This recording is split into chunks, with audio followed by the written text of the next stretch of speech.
साथियों, आज मैं आपके सामने STT 19 के रिज़ल्ट में जो क्वालिफ़ाइड अभ्यर्थी हैं उसके डेटा के बारे में बात रखने जा रहा हूँ।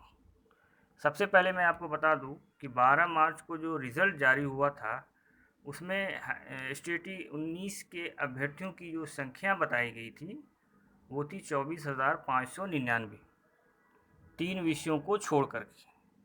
और इस रिज़ल्ट को बोर्ड ने अपने website, Bihar school examination board के वेबसाइट पर भी जारी किया था।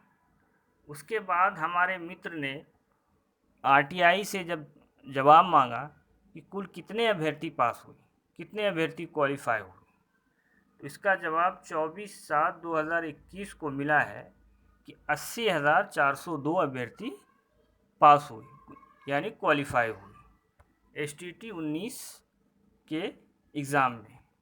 उसके बाद हमारे MLA साहब संदीप सौरभ जी के तारांकित प्रश्न के जवाब में कि कुल कितने अभ्यर्थी पास हुए, इसके जवाब में जो हमें जानकारी दी गई कि कुल 69,581 अभ्यर्थी क्वालिफाई हुए।